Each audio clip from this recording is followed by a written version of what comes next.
శ్రీకృష్ణ లీలలు. గోపికా గీతం. నీళ్లు పోస్తూ ఉంటే చెట్లు పెరుగుతాయి. భావిస్తూ ఉంటే తదనుగుణంగా బ్రతుకుతూ ఉంటే ఆయా భావాలు గుణాలు కూడా వృద్ధి చెందుతూ ఉంటాయి. విషయసుఖాలయందు ప్రీతి గలవాడు వాటిని ఎంతగా అనుభవించినా ఇంకా అనుభవించాలనే ఉత్సుకతే కలిగి ఉంటాడు. లోభి ఎంత కూడబెట్టినా ఇంకా కూడబెడితే బాగుండుననే భావిస్తూ ఉంటాడు. కొందరు పుణ్యాత్ములలో దానగుణం వ్యసనంలా కనిపిస్తుంది. ఎంత ఇచ్చినా వారికి తృప్తి ఉండదు. ఇవ్వలేకపోయినా వాగ్దానాలైనా చేస్తూ ఉంటారు. పరోపకారం ఆరవ ప్రాణంగా భావిస్తారు. అలాగే భక్తులు భగవంతుని విషయంలో తృప్తి లేకుండా ఉంటారు. ఎంత వినినా ఇంకా వినాలనుకుంటూనే ఉంటారు. ఎంతగా ప్రవచించినా ఇంకా ఏదో చెప్పాలనే ఉంటుంది. ఎంతగా కీర్తించినా తృప్తి ఉండదు. ప్రతిక్షణ వర్ధమానం క్షణక్షణానికి పెరుగుతూనే ఉంటుంది. ఇది ప్రేమరూపమైన భక్తికి పరాకాష్ట. ప్రేమను అందరూ పంచలేరు. ఉన్నవాళ్లే పంచగలరు. లేనివాళ్లు పంచలేరు. ఈ ప్రపంచంలో ప్రేమే భాగ్యము. ప్రేమున్నవారే భాగ్యవంతులు. వారే భాగవతులు, భక్తులు. ఒక్క మాటలో చెప్పాలంటే భాగవతంలో గోపికలు ప్రేమ తప్ప రెండవది తెలియనివారు. వారి వద్ద ప్రేమ పుష్కలంగా ఉంది. అంతేకాదు, ప్రేమ యొక్క వినియోగం కూడా వారికి తెలుసు. ఎక్కడ దాచితే ప్రేమ శూన్యమవుతుందో, ఎక్కడ సమర్పిస్తే పూర్ణమవుతుందో వారికి తెలుసు. కనుకనే వారి హృదయంలోని పవిత్ర ప్రేమను శ్రీకృష్ణునికి సమర్పించి తరించిపోయారు. గోపికల గుండెగుడిలో ప్రేమే దీపం, ఆరని దీపం. వారి మనస్సులలో కృష్ణుడే కమనీయ రూపం, మారని రూపం. ప్రేమ చెవిటిది, వేరొకటి వినలేదు. ప్రేమ గ్రుడ్డిది, మరొకటి చూడలేదు. నది సముద్రం వైపుకే పయనిస్తుంది. గోపికల ప్రేమ గోపాలుని చెంతకే పరుగుదీస్తుంది. గోపికలు ఎందరో, కాని వారి భావం ఒక్కటే. వారి హృదయం ఒక్కటే. వారి మాట ఒక్కటే. వారి ప్రేమ ఒక్కటే. అందుకనే గోపికలందరూ కలిసి పాడిన పాటలు గీతాలు కాకుండా గీతం అని ఏకవచనంతో పిలువబడ్డాయి. అదే గోపికా గీతం. భాగవత సాగరంలో లభించిన అమృత కలశం. రాసపంచాధ్యాయిలో దొరికిన అక్షయధనం. ఒకనాడు గోపికల మధ్య గోపాలుడు అదృశ్యమవుతాడు. గోవిందుని చూడకుండా గోపికలు ఉండలేరు.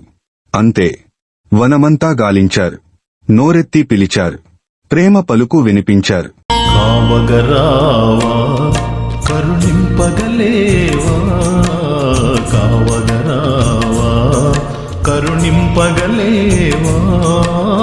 భక్తేగా నీ ముక్తి ఎరుగని శక్తిహీనులం, అతిథీనులం, బలహీనులం. కావగరావా కరుణింపగలేవా, కావగరావా కరుణింపగలేవా. వెన్నలాంటి నీ మనసు మిన్నకున్నదేమి స్వామి, వెన్నలాంటి నీ మనసు మిన్నకున్నదేమి స్వామి. మానొసటి రాతలు అడ్డుకున్నవా ఏమి, అందరి వాడవా మాకందని వాడవా, అందరి వాడవా మాకందని వాడవా. భక్తేగా నీ ముక్తి ఎరుగని శక్తిహీనులం, అతిథీనులం, బలహీనులం. కావగరావా కరుణింపగలేవా, కావగరావా కరుణింపగలేవా. పూలలో దారము ఓలే ఒదిగిపోయినావా స్వామి, పూలలో దారము ఓలే ఒదిగిపోయినావా స్వామి. పూల సువాసన ఓలే కానరాక ఉంటివా, వినిపించే స్వామి మాకు కనిపించవదేమి, వినిపించే స్వామి మాకు కనిపించవదేమి. చెవులు చేసిన పుణ్యమేమి, కన్నులలో పాపమేమి. కావగరావా కరుణింపగలేవా, కావగరావా కరుణింపగలేవా. మక్కువతో మనో కుక్కను చేరదీసి పెంచినాను, మక్కువతో మనో కుక్కను చేరదీసి పెంచినాను. తిండేమో నా ఇంట కాపలా పరుల ఇంట, ఇదేమి చోద్యమో దీనికేది వైద్యమో, ఇదేమి చోద్యమో దీనికేది వైద్యమో. నా హృదయము లేతదాయే బాధలేమో కోతలాయే, కావగరావా కరుణింపగలేవా, కావగరావా కరుణింపగలేవా. భక్తేగా నీ ముక్తి ఎరుగని శక్తిహీనులం, అతి దీనులం బలహీనులం. కావగరావా కరుణింపగలేవా, కావగరావా కరుణింపగలేవా. ఎంత పిలిచినా పాడినా మొరపెట్టుకున్నా కృష్ణుడు రాలేదు. కృష్ణ విరహాన్ని గోపికలు భరించలేకపోయారు, విలపించారు. ఆ విలాపాన్ని ఆలపించారు. గోపికల గొంతులు అనేకము, కాని గానం ఒక్కటే, భావం ఒక్కటే, బాధ ఒక్కటే. ఆ బాధలో అంతా ప్రేమే. గోపికలది పిచ్చి ప్రేమ. కనుకనే భాగవతంలో సుఖబ్రహ్మ కృష్ణాన్వేషణ కాతరాహ తదాత్మికాహ గోప్యః ఉన్నత్తవచః అన్నారు. కృష్ణుని కొరకు వెదికి వెదికి నిరాశ చెందిన గోపికలు కృష్ణగత చిత్తులై పిచ్చి మాటలు పలికారు అన్నాడు. అవును, అవి పిచ్చి మాటలు, పిచ్చి పాటలు, ప్రేమ పిచ్చి పాటలు. అవే గోపికాగీతంగా ప్రాచుర్యాన్ని పొందాయి. గోపికల ప్రేమ పరిమితమైనది కాదు, సంకుచితమైనది కాదు. వారి ప్రేమ అనంతమైనది, పరిపూర్ణమైనది. శ్రీకృష్ణుని రూపాన్ని వారు ప్రేమించిన కృష్ణుని స్వరూపమును వారు మరువలేదు. కుండను చూచినప్పుడు కూడా సత్యమైన మట్టియే గోచరించినట్లు శ్రీకృష్ణునితో కలిసి వారు జీవిస్తున్న శ్రీకృష్ణుని అనంత స్వరూపమే వారి బుద్ధిలో ఉండింది. కనుక అంతర్యామియే సర్వసాక్షిగా ఉన్న పరమాత్మను తమ ప్రార్థన నాలకించి దర్శనమివ్వమని ప్రార్థిస్తున్నారు. స్లో నఖలు గోపికా నందనో భవాన్ధన అఖిల దేహినాం అంతరాత్మదృక్ విశ్వగుప్తయే సఖ ఉదేయివాన్ సాత్వతాం కులే. హే సఖా కృష్ణ, నీవు యశోదా నందనుడివి కావు, ఇది వాస్తవము. సమస్త దేహాలలో అంతర్యామివి నీవే. బ్రహ్మదేవుడు ప్రార్థించటము చేత విశ్వకళ్యాణానికై యాదవ కులమున జన్మించావు. నఖలు గోపికా నందనో భవాన్, నీవు గోపికా నందనుడవు కావు అంటున్నారు.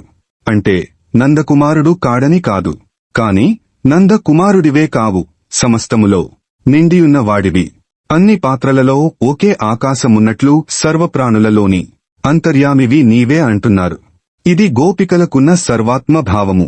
వారి జ్ఞానానికి పరాకాష్ఠ పరమాత్మ యొక్క అనంత మహిమను తెలిసినవారు కనుక గోపికలు భగవత్కథా వైభవమును దివ్యంగా గానం చేశారు. నఖలు గోపికా నందనో భవాన్, నీవు గోపికా నందనుడవు కావు అంటున్నారు. అంటే నందకుమారుడు కాడని కాదు, కాని నందకుమారుడివే కావు, సమస్తములో నిండియున్న వాడివి. అన్ని పాత్రలలో ఒకే ఆకాశమున్నట్లు సర్వప్రాణులలోని అంతర్యామివి నీవే అంటున్నారు. ఇది గోపికలకున్న సర్వాత్మ భావము. వారి జ్ఞానానికి పరాకాష్ఠ పరమాత్మ యొక్క అనంత మహిమను తెలిసినవారు కనుక గోపికలు భగవత్కథా వైభవమును దివ్యంగా గానం చేశారు. స్లో తవ కథామృతం తప్తజీవనం కవి కల్మషాపహం శ్రవణ మంగళం శ్రీమదాతతం భువి గృణంతి ఏ భూరిదా జనాః. కృష్ణ, నీ కథామృతము సంసారమగ్నో లైన వారికి బ్రతుకు తెరువైంది, జ్ఞానులచే స్తుతింపబడింది, కర్మ కల్మషాన్ని కడిగేస్తుంది. వింటే చాలు. మంగళప్రదం, శ్రీమత్ శాంత స్వరూపం. అట్టి నీ కథామృతమును ఈ ప్రపంచంలో ఎవరు విస్తృతంగా కీర్తిస్తున్నారో వారే గొప్ప దాతలు. అమృతాన్ని పానం చేస్తే మరణం ఉండదు, కాని కథామృతము మోక్షాన్ని ప్రసాదిస్తుంది. దేవతలు అమరు అవుతారే గాని అమృతప్రాయులు కాలేరు. కథామృతము ఆత్మజ్ఞానాన్ని ప్రసాదించి మోక్షాన్ని అనుగ్రహిస్తుంది. సంసార దుఃఖాన్ని హరిస్తుంది, కల్మషాల్ని కడిగేస్తుంది. అందుకే కథామృతము మంగళకరంగా శాంతస్వరూపంగా శోభిస్తూ ఉంది. ఇట్టి కథామృతాన్ని ఈ ప్రపంచంలో ఎవరు వితరణ చేస్తున్నారో వారే గొప్ప దాతలు అని గోపికల అభిప్రాయము. పరమాత్మ కథాశ్రవణము వలె భగవంతుని చరణకమల సేవ కూడా సర్వోత్కృష్టమని గోపికలు గానం చేశారు. స్లో ప్రణత కామదం పద్మజాచితం ధరణి మండనం ధ్యేయమాపది చరణ పంకజం సంతనం చతే రమణనస్తనేషు అర్పయాధిహన్. ఓ రమణ, వ్యాకులహరణ, నీ పాదపద్మము ఆశ్రితుల కోర్కెలను తీర్చుతుంది. బ్రహ్మదేవునిచే పూజింపబడింది. అవనిమాతకు అలంకారమై శోభిస్తుంది. ఆపదలలో స్మరింపదగింది. శాంతిని, శుభాన్ని ప్రసాదిస్తుంది. అట్టి నీ పాదపద్మమును మా ఎడదపై ఉంచు. పరమాత్మ చరణాలు మోక్ష సదనాలు, ఆపద హరణాలు, ఆనందరామాలు. పరమాత్మ పాదపద్మాలు హృదయంలో ఉంటే పరమాత్మ ఉన్నట్లే. ఈ విశ్వమంతయు పరమాత్మ యొక్క పాదమే నని పురుష సూక్తము. అట్టి పరమాత్మ చరణ కమలాలు హృదయంలో నిలిస్తే ఇక ఈ ప్రపంచంలో పొందవలసినది మరొకటుండదని గోపికల అభిప్రాయము. కనుకనే పరమాత్మ సందర్శనమునకు గోపికలు వ్యధ చెందుతూ విలపిస్తున్నారు. హృదయ తాపాన్ని హరించే ఔషధాన్ని ప్రసాదించమని గానం చేస్తున్నారు. కృష్ణ, నిన్ను అందరూ దుఃఖహర అని పిలుస్తారు. మరి మా దుఃఖాన్ని ఎందుకు హరించవు?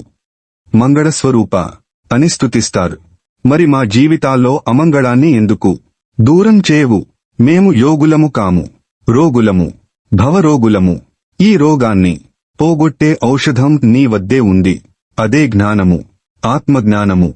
అట్టి ఔషధమును అనుగ్రహించి మమ్మల్ని ఉద్ధరించు అని గోపికలు ప్రార్థించగానే శ్రీకృష్ణుడు వారి ముందు ప్రత్యక్షమయ్యాడు. వారిని ఓదార్చాడు.